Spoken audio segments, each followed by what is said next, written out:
कुछ नफरती तत्व हैं जो ये नफरत फैलाने की दो ग्रोह के बीच में, हिंदू मुस्लिम के बीच में फैलाने की कोशिश कर रहे हैं। काफ़ी लोग बिजनेसमैन और उस तरह के लोग हैं, तो ये लोग इस तरह का माहौल नहीं है। लेकिन अभी कोई बाहर से कोई लड़के लोग आ गए या फिर कोई टपोरी लोग आ गए, वो बात अलग है। अदरवाइज यहाँ पे जो पब्लिक रहती है वो सब शांत माहौल वाली है। खुद आई विटनेस हूँ मैं, और मैंने इन पुलिस वालों को सामने बोला कि ये झूठ बोल रहे हैं, ये दगा दे रहे हैं, ये धोखा दे रहे हैं, तुमको बोल रहे हैं अभी तुमको छोड़ देंगे, ये 6 महीने से पहले तुम वापस नहीं आओगे। मैंने बाप को समझा तो बोले हमको ये बोला जा रहा है कि तुमको इनकी जगह अरेस्ट कर लेंगे। मैंने कहा ऐसा कौन सा नियम है कि क्राइम कोई करे और भोगे कोई, और ऐसा होता नहीं है।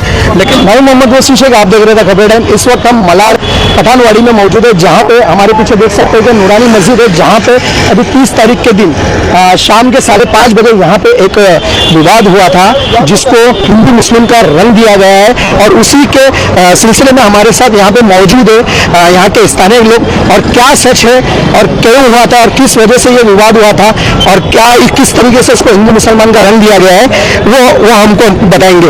सबसे पहले आप अपना नाम बताइए। मेरा नाम मौलाना जावेद है। क्या हुआ था 30 तारीख के दिन शाम में 5:30 बजे के तकरीबन कुछ वक्त था, उसमें कहीं बताया गया कि हिंदू मुसलमान का मतलब वहाँ पे नारेबाजी हुए थे जय श्री राम के, जिसके बाद मुस्लिम समुदाय ने उनके ऊपर युवकों ने अटैक किया। क्या है सच? मैंने जो तहकीक किया उसमें कोई इस तरह नारेबाजी सामने नहीं आई है, और ना उस पर कोई अपनी तरफ से कोई ऑब्जेक्शन हुआ है। और ये कुछ नफरती तत्व हैं जो ये नफरत फैलाने की दो ग्रोह के बीच में, हिंदू मुस्लिम के बीच में फैलाने की कोशिश कर रहे हैं। और लोग अपने तैयारी में थे ईद की और चांद रात और इफ्तार की तैयारी में, और हमेशा ये हुआ कि जब यहाँ से कोई हमारे हिंदू भाइयों का कोई प्रोग्राम यात्रा यहाँ से निकली तो हमने उनका स्वागत किया, उनको पानी पिलाया, शरबत पिलाया, जो हमने किया और गुजारा अच्छे से। लेकिन चूंकि मतलब हम रमजान की गामा-गामी में थे और चांद रात की, इसलिए हमें ध्यान नहीं था कि आज इनकी कोई यात्रा है या कोई गुड़ी पाड़वा वगैरह है। तो जिम्मेदार लोग अपने अपने कामों में और घर के कामों में मसरूफ थे। कुछ बच्चों से नादानी हुई, उन लोगों ने छेड़छाड़ किया। उनको ब्रेन वॉश करके ऐसा पता चला कि पिपरपाड़ा साइड से हज़ारों का मजमा था, उन्होंने सिखा पढ़ा के बच्चों को भेजा। और इसी बात को पकड़ के हमने कुरार पुलिस स्टेशन के लोगों से, पीआई और पीएसआई से भी हमने मांग रखा कि हर जगह मास्टर माइंड तलाश करते हैं, इसमें आप मास्टर माइंड क्यों नहीं ढूंढ रहे? कुछ को इसमें आप माइनर भी बता रहे। तो ये बच्चे तो साफ सुथरे होते हैं और इनके जहन में से कोई चीज़ होती नहीं है, ये कोरे पेपर होते हैं। तो इनका ब्रेन किसने वॉश किया? वो मास्टर माइंड किधर है? और पिछले कुछ सालों से इस तरह के वारदात हो रहे हैं। कुरान ने क्या कार्रवाई किया? या नीतीश राणे 1-2-2.5 महीना पहले यहाँ के गए, आउल फाउल बक के उन्होंने बोला कि पठानवाड़ी में सुअर को गोश्त काट के मैं फेंकूंगा, और उनको कोई अधिकार नहीं हमारे नवरात्रि में जो है वो मुर्गी और गोश्त ये काटने का। और उसके बाद हमने जब पुलिस को इन्फॉर्म किया तो पुलिस ने आश्वासन दिया कि हम कार्रवाई करेंगे, लेकिन आज तक मेरी जानकारी में कोई कार्रवाई नहीं हुई। अगर कार्रवाई होती तो वो चीज़ सामने आती, और जब हम उनसे बातचीत करते तो गोलमोल करते हैं। और जब उनको सुप्रीम कोर्ट के आदेश का हवाला दिया जाए सुमोटो FIR का, तो उसमें भी वो गोलमोल बातें करते हैं। जब उनको हवाला दिया जाता है कि क्राइम में पुलिस खुद पार्टी होती तो उसको भी ये गोलमोल करते हैं।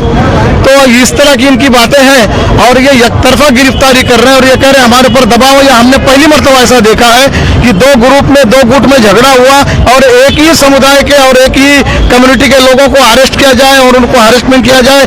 ऐसा दहशत इन्होंने फैला दिया है माहौल के हिसाब से कि मतलब बाप अपने बच्चों को पकड़ के दे रहा, हमारे बोलने के बाद भी वो नहीं मान रहा है।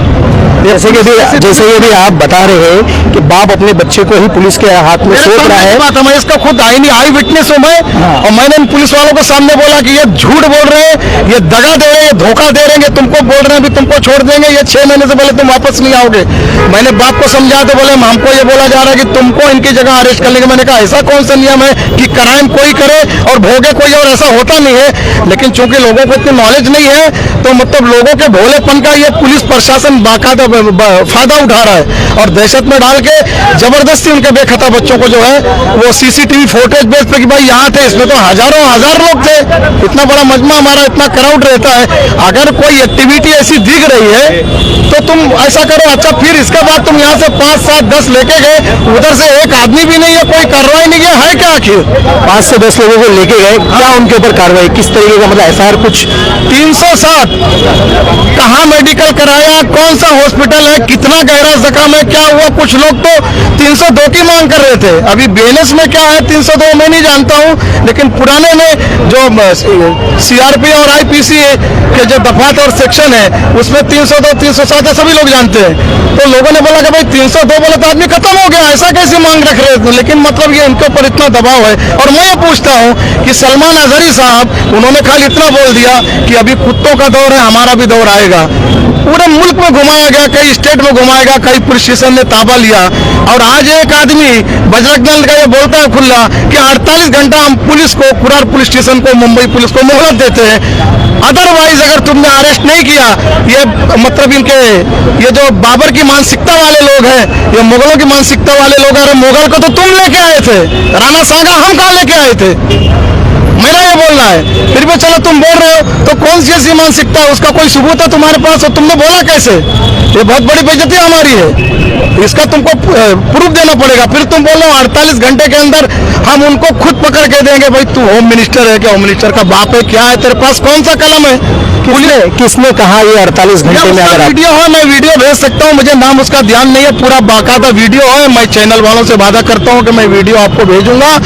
और पुलिस से पूछा जाए कि उस आदमी को तुम अरेस्ट करके कब लाओगे जिसने ये वातावरण गर्म करने की कोशिश किया है। तुम ऐसा मुस्लिम पॉपुलेशन में बोलोगे कि तुम्हारे बच्चों को हम खींच के लाएंगे, अगर हमारी तरफ से जवाब होगा कि हमने चूड़ी पहन के रखा है क्या, तो इसका क्या अंजाम होएगा? पुलिस कब पूछेगी और धारा कब लगाएगी और कब उसको अरेस्ट करके ले आएगी? तो ये अरेस्ट जिस तरीके से जो हुआ है, कहीं ना कहीं पे उन पे हमला हुआ है, तभी जाके पुलिस ने अपनी कार्रवाई की है। तो उसी के हिसाब से तो उन्होंने यहाँ पे बच्चों लोग को अपने हिरासत में ना। ठीक है, लेकिन अभी तक जो हमने देखा है दोनों पक्ष के लोगों को लिया जाता है। आपने मार खाया तो भी, आपने मारा तो भी, और हमारे बच्चे चल के नहीं गए थे। और पुलिस को इन्फॉर्म हमारे बच्चों ने, मेरे गांव के मेरे रिश्तेदारों ने इन्फॉर्म किया कि भाई ये लोग जा रहे, कहीं कुछ हो ना जाए। पुलिस हाथ बांध के खड़ी क्या कर रही थी? पुलिस बंदोबस्त का मतलब क्या होता है? Law and order situation maintain रखने का मतलब क्या होता है? ऐसे बड़े दिन में जो पुलिस को अलर्ट किया जाता है, और पुलिस डिपार्टमेंट ही ऐसा है एक डिपार्टमेंट कि जिसके लिए दिन रात कुछ भी नहीं है, कोई छुट्टी भी नहीं है, दिन रात चालू है कि भाई लॉ एंड ऑर्डर मेंटेन रहे। तो पुलिस क्या कर रही थी उस टाइम पे? कैसे वो लोग आए और कैसे लोगों ने हाथ उठाया, उन्होंने उनके ऊपर हाथ उठाया या शब्द बोला, ये मौका कैसे मिला? आज आप देखा गया तकरीबन 4 दिन हो गए और कहीं ना कहीं देखा गया कि कुछ लोगों के ऊपर अभी एफआईआर के तहत उनके ऊपर कार्रवाई चल रही है, लेकिन अभी और कितने लोगों को मतलब यहाँ पे हिरासत में लेने वाली है, ऐसा कुछ आपको मालूम है? ऐसा बहुत सारे सूत्रों से मुझे बताया गया कि 25 से 30-35 लोग लाए जा सकते हैं। भाई वो माइनर भी बताए जा रहे हैं, 2 से 4 बच्चे भी बताए जा रहे हैं। उनके लिए मतलब इतना मौत चाहिए उनको मारने के लिए? सीसीटीवी फुटेज मतलब ये तुम एक मैसेज देना चाहते हो कि तुम्हारे सामने मर्डर हो जाए तो तुम कुछ मत करो, इसका मतलब ये हुआ जो छोड़ा है वो भी गुनाहगार है। यहाँ पे क्या सिर्फ मुस्लिम कम्युनिटी के लोग ही यहाँ पे ज्यादा है कि हिंदू समुदाय के लोग भी यहाँ पे रहते हैं? हिंदू समुदाय के लोग भी हैं। और मैं ये कहना चाहूँगा कि हमारा सबसे प्लस पॉइंट ये है कि 92 में भी जब बाबरी मस्जिद शहादत का वाक़या पेश आया, उस वक्त भी हमने अमन रखा और सबको प्यार मोहब्बत से रखा। और आज आपको इंटरव्यू बहुत सारे लोग देंगे। और आज भी हमारे तमाम हिंदू भाई बहन आए थे, कहाँ से आए थे मुझे मालूम, वो बता रहे थे मस्जिद देखना चाहते हैं उसमें क्या होता है। हमारे एक लेक्चरर ने, जुमा के शुक्रवार के लेक्चरर ने, मस्जिद के खतीब ने बाकायदा जो है उनको मस्जिद में एंट्री दिया। बोले परमिशन, बोले परमिशन क्या है, आपके लिए है, आप आइए, आप हमारे भाई, हम हमारे बहन है, हम यहाँ वजू करते हैं, यहाँ हम जो है वो अपना जो भी है वो जरूरत पूरी करते हैं, इस्तिंजा करते हैं, इधर नमाज पढ़ते हैं, इधर कुरान पढ़ते हैं, इधर बयान होता है, इधर ये काम होता है, इस तरह हम पढ़ते हैं, इस तरह हम ये करते हैं। सारी चीज़ों को बताई गई। इसी तरीके से जब बाबरी मस्जिद के अगेंस्ट फैसला आया, उससे पहले हमको ये बताया गया था कि भाई जो भी फैसला आएगा, आपके बड़ों ने बोला है कि वो आपके लिए मान्य होगा।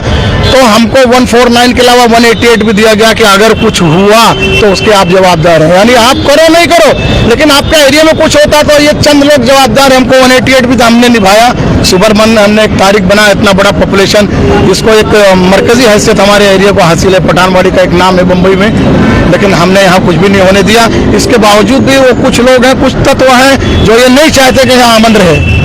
तो तो इसके बारे में हम हमारे भाजपा के बड़े लीडर हैं विनोद मिश्रा जी, उनके पास हम डेलीगेशन लेके गए थे। हमारे बड़े चेहरे जितने यहाँ के थे, सामाजिक और सियासी और इस तरीके से जो धार्मिक लोग हम गए, उन्होंने आश्वासन दिया कि मैं दोनों तरफ के लोगों को बैठाऊंगा और मैं अमन शांति का काम करूंगा, और हम उनसे अच्छी उम्मीद भी रखते हैं। उन्होंने पहले भी अच्छा काम किया है और उन्होंने उम्मीद जताया है कि आइंदा ये जो कुछ भी माहौल दहशत का है उसको खत्म करने की कोशिश मैं आज से शुरू करूंगा। और आप लोगों को थोड़ा पहले आना चाहिए था, मुझे इन्फॉर्मेशन बहुत लेट मिला कि कुछ एरिया में गलत सलत हो रहा है, वरना बैठा के बातचीत हो जाती।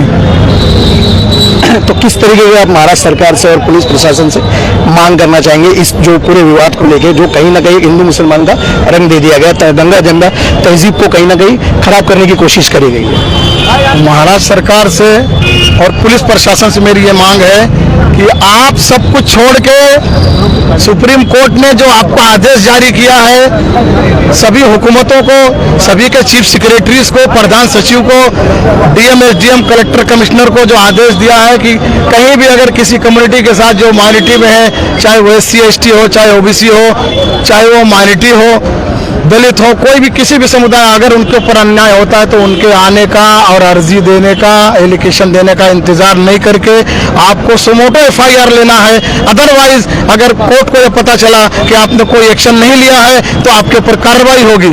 ये चीज कुरार पुलिस को क्यों नहीं समझ में आ रही, मुंबई पुलिस को क्यों ये चीज समझ में नहीं आ रही है? पुलिस ने खुद, हमने अगर अर्जी नहीं दिया या हमारी अर्जी एक्सेप्ट नहीं हो रही है, आज हमारी अर्जी को DCP कार्यालय से रिजेक्ट किया, मुस्तरद कर दिया गया, हम आपकी अर्जी अभी नहीं लेंगे। क्यों ऐसा हुआ? तो आपको तो खुद लेना चाहिए। हमने ये सुना है, एडवोकेट शुरू हमने ये सुना है कि मतलब पुलिस क्राइम में खुद पार्टी होती है, पुलिस ने खुद कार्रवाई क्या किया? मास्टरमाइंड वो कब ढूंढेगी? नीतीश राणे जैसे लोग जो यहाँ उलफोल बक के गए, उनके ऊपर कार्रवाई आपने कब किया? उसका सबूत दो हमको, और कब कार्रवाई करेंगे?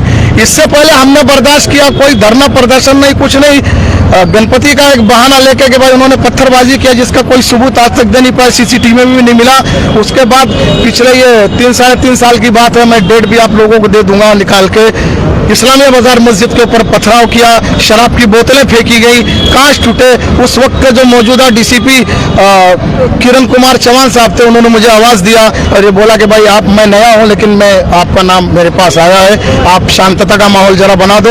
मैं मेरे हिसाब से उसको मैं जो भी है रिपेयर करके दे दूंगा, मुझे 10 बजे का मौका दिया जाए। हमने मौका दिया, हमारे 13 3 व्हीलर रिक्शे भी गरीबों को टूटे, हमने कोई ऑब्जेक्शन नहीं लिया और हमने मौका दिया। मस्जिद उन्होंने रिपेयर कराया, फिर उन्होंने सरकार से पैसा लिया नहीं लिया वो मालूमात करने का हमारा लुकआउट भी नहीं है। तो हमने तो कुछ नहीं किया, हमारी इतनी बड़ी इबादत गाह पे पथरा हुआ, हमने पुलिस को बिल्कुल नहीं परेशान किया। DCP एक है, अगर से लोग यहाँ कुरार की हद से गए, लेकिन दोनों पुलिस को बोलना है कि ब्रिज पे से उन्होंने पत्थर मारा तो वो डिंडोची का, ठीक है, डिंडोची और दोनों का DCP और एडिशनल CP एक ही है, यहाँ तक कि ACP भी एक ही है। तो हम तो सबसे पूछेंगे भाई उस पर क्या कार्रवाई हुई, क्या किया तुमने अभी तक? हमने तो कोई आवाज नहीं उठाया तुम्हारे पर इत्मीनान जाहिर करके।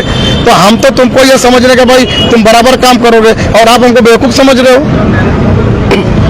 ये थे मुस्लिम समुदाय के जो जिम्मेदार इंसान हैं, जो यहाँ के व्यक्ति है, स्थानीय है, उन्होंने अपनी यहाँ पे बात रखी है और पूरा दूसरे पक्ष की पूरी बातें रखी है। और हम देखना चाहेंगे, यहाँ पे देख रहे हो कि हमारे पीछे जो प्रदीप मारू करके जो क्लिनिक है, ठीक नूरानी मस्जिद के सामने है।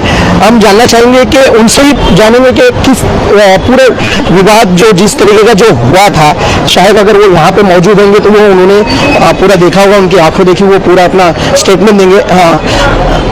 डॉक्टर साहब, 30 तारीख के दिन जो यहाँ पे कुछ माहौल से खराब करने की कोशिश करा गया था, कुछ लोगों के ऊपर हमला हुआ था जो जय श्री के नारे कहीं ना कहीं नारे लगा रहे थे और उस वक्त मस्जिद की नमाज यहाँ पे छूटी थी, तो कितना मतलब इसमें सच्चाई है कि क्यों हुआ था और क्या वजह था? आपने मैं उस दिन था नहीं यहाँ पर, था नहीं, तो मुझे कुछ उसके बारे में आइडिया भी नहीं है कि क्यों हुआ और कैसे हुआ वो। सिर्फ इतना सुनने में मुझे आया है कि कुछ बच्चे लोग झंडा लेके श्री राम का और यहाँ से जा रहे थे, और उस दिन ये जो थोड़ा माहौल भी क्या है कि ईद का माहौल था, तो पब्लिक थी बाहर, चांद रात थी तो पब्लिक थी वहाँ पर। अभी क्या हुआ कुछ मुझे आइडिया नहीं है इसके बारे में।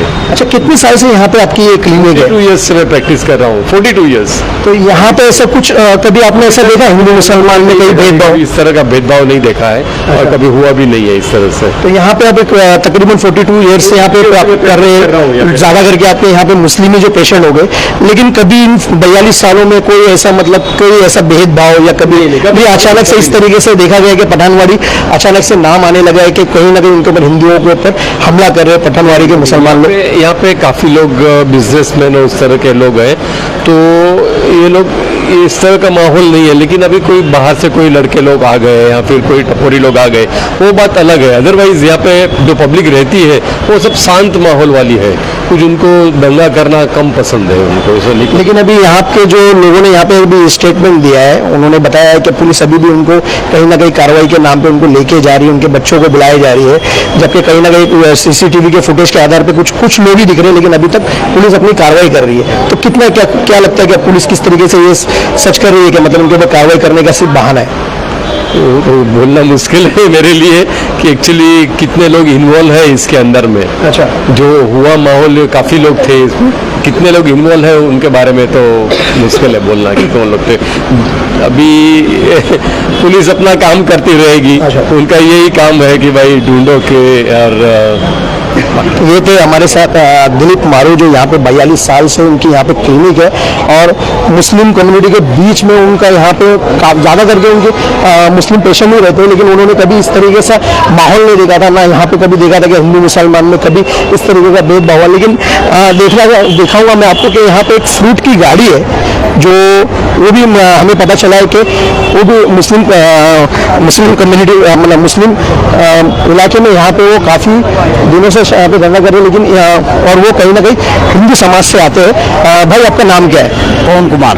पवन कुमार, जो 30 तारीख के दिन यहाँ पे जो एक हादसा हुआ था, दो समुदाय में आपस में भिड़त हुई थी, तो कितना सच है, क्या हुआ था, क्या आपने पूरा यहाँ पे? मैं तो इधर था नहीं, मैं वो बाजू धंधा लगाता था रमजान भर। अच्छा। लेकिन मैं आज 20-22 साल से इधर, लेकिन ऐसा कुछ नहीं है। तो जिस दिन मतलब वो वहाँ पे जो बताया गया कि लड़के लोग कुछ यहाँ पे आके मस्जिद के सामने जय श्री राम के नारे लगा रहे थे, इसके बाद फिर दूसरे मुस्लिम समाज के लोग ने मतलब कुछ यंगस्टर लोग ने उनके ऊपर हमला किया, तो ये क्या मतलब क्या उन्होंने जय श्री राम के नारे लगाए थे?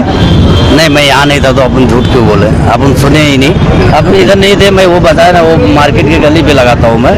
तो उस वक्त तो आप वहाँ पे मौजूद थे ना, क्योंकि यहाँ से मौत चलते चलते वहाँ पे उस किनारे गया, वहाँ पे सब के लोग बोले कि नारा लगाया है लोग तभी, लेकिन यहाँ से पब्लिक छोड़ी। अब वो बाजू क्या हुआ वो मुझे नहीं मालूम, लेकिन यहाँ से तो पब्लिक कुछ नहीं बोली, वो लोग चले गए। अभी आपने बताया कि 20-22 साल से आप यहाँ पे धंधा लगा रहे हैं, लेकिन यहाँ पे ज्यादा करके देखा गया कि मुस्लिम ये लोग हैं, ग्राहक भी मेरा सब इधर ही का है, मुस्लिम ही है, मुस्लिम ही है। तो कभी उन्होंने आपके साथ भेदभाव या कभी आपसे सामान नहीं लिया कि नहीं ये भाई ये हिंदू है, हम इनसे सामान नहीं लेंगे? नहीं, ऐसा कुछ नहीं। तो मतलब ये 20-22 साल से आपके साथ जिस तरीके से वो रहते हैं उसी तरीके से वो आपको अपना मान के अपने साथ में कहीं ना कहीं आता भी है, करते भी है, तो कभी कोई कुछ नहीं बोला, आज तक नहीं बोले। तो कहीं ना कहीं मतलब बहुत से जो उनके त्योहार रहते हैं वो उनमें उनका पूरी तरह सहयोग करते हैं। वैसा आपका स्टेटमेंट आपका ये कह रहा था। बहुत अच्छे रहते लोग हैं और अच्छे बात भी करते हैं, ऐसा कुछ सही है, ऐसा कुछ नहीं, हम लोग को तो कभी दबाव नहीं आया। अच्छा, ये थे हमारे साथ जो यहाँ के नूरानी मस्जिद के सामने ही जो फ्रूट का धंधा लगाते हैं, जो 20-22 साल से तकरीबन यहाँ पे धंधा कर रहे हैं, और कहीं ना कहीं वो ये भी कह रहे हैं कि जो मुस्लिम समाज के लोग हैं उनको अपना मानते हैं, अपने भाई की तरह मानते हैं, कि ये कभी भेदभाव नहीं किए कि भाई ये हिंदू है। जिस तरीके से माहौल चल रहा है कि इनके सामान ना खरीदा जाए, इनसे फल ना खरीदा जाए, रमजान के पूरे 30 दिन इनसे सामान लिया गया है। लेकिन मैं यहाँ पे एक सवाल ये भी उठता है कि जिस तरीके से पूरे हिंदुस्तान में जो माहौल जो बना हुआ है हिंदू मुसलमान का, जो भाईचारे का खत्म हो चुका है, एक गंगा जमुना तहजीब को भी खत्म कर दिया गया। लेकिन एक सवाल ये भी है कि देवेंद्र फडणवीस जो हमारे महाराष्ट्र के सीएम है, जो पठानवाड़ी के अंदर जो इंसिडेंस हुआ था वो कहीं ना कहीं एक तरफा बताया जा रहा है, यहाँ के स्थानीय लोगों का कहना है। तो मैं ये चाहता हूँ कि हमारे चैनल के माध्यम से हमारे सीएम से के जो कार्रवाई है वो दोनों पक्ष को रखा जाए, और दोनों के ऊपर किसकी गलती है और कौन इसमें लिप्त है, और किसने इस तरीके का जो हिंदू मुसलमान का जो रंग देके उसको माहौल को जो खराब करने की कोशिश किया रमजान के इस पाक महीने में,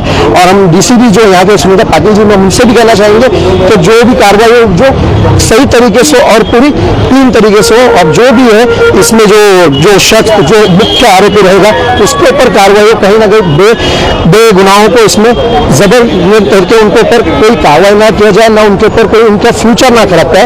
ऐसी और खबरों के लिए जुड़े रहिए द खबर टाइम्स से। मैं मोहम्मद मसीह।